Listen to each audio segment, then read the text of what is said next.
সূর্যবংশী বোলারের নাম দেখেন না, তিনি শুধু বল দেখেন। আর তার ক্রিকেট দর্শন ওই একটাই, watch the ball and hit it hard.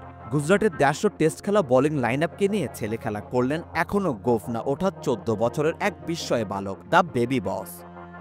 ১৪ বছরের এক কিশোর আইপিএলের নিলামে উঠেছেন।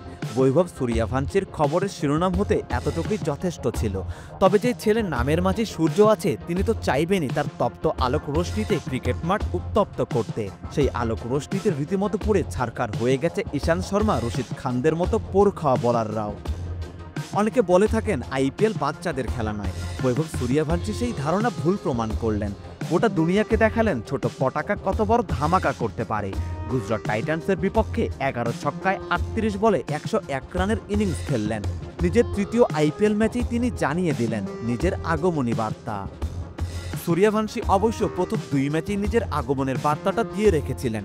শার্দুল ঠাকুরকে প্রথম বলেই ছক্কা হাঁকিয়ে জানান দিয়েছিলেন তিনি ধামাকাই করতে এসেছেন। তবে প্রথম ২ ইনিংস ছিল স্রেফ ট্রেইলার।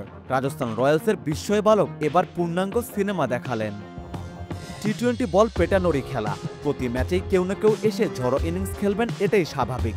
কিন্তু ১৪ বছরের একটা ছেলে এসে দুনিয়ার সব নামিদামি বোলারকে পিটিয়ে ৩৫ বলে সেঞ্চুরি মেরে দেবেন, এটা ভাবা যায়? বৈভব সূর্যবংশী সেটাই করেছেন। শিশুসুলভ চেহারা দেখে অবশ্য অনুমান করা কঠিন ব্যাট হাতে তিনি কতটা ভয়ঙ্কর হতে পারেন, কিন্তু তার ব্যাটের দাপটের সাক্ষী এখন সবাই।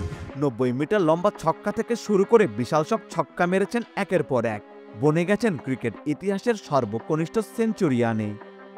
তাকে নিয়ে ভারতীয় ক্রিকেটে আলোচনা চলছিল বেশ কিছুদিন ধরেই। ২০২৩ সালে একটি সাক্ষাৎকারে তিনি বলেছিলেন বিভিন্ন পর্যায়ের ক্রিকেটে ৪০টি সেঞ্চুরি করেছেন।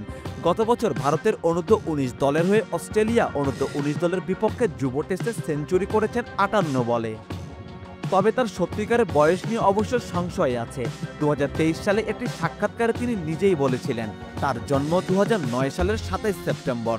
সেই হিসেবে এখন তার বয়স হওয়ার কথা ১৫.৫ বছর। তবে বয়স যাই হোক, তাতেও রেকর্ড হচ্ছে, কৃতিত্ব কমছে না একটুকুও। যেই বয়সে অনেকেই জীবনের লক্ষ্যই খুঁজে পায় না, প্রায় সেই বয়সেই একজন নিজের পরিচিতি বিশ্ব দরবারে পৌঁছে দিচ্ছে। আপনি তার বয়স ১৪, ১৬, ১৮ যেটা খুশি বিশ্বাস করুন, কিন্তু এই লেভেলের ট্যালেন্ট আপনি হয়তো টিভির পর্দায় খুব বেশি দেখেননি, কিংবা সামনেও খুব বেশি দেখার সুযোগ পাবেন না। তাই তো যতটা পারা যায় বৈভব সূর্যবংশীকে উপভোগ করাটাই শ্রেয়। সারোয়ার সেতু, ডিডি স্পোর্টস।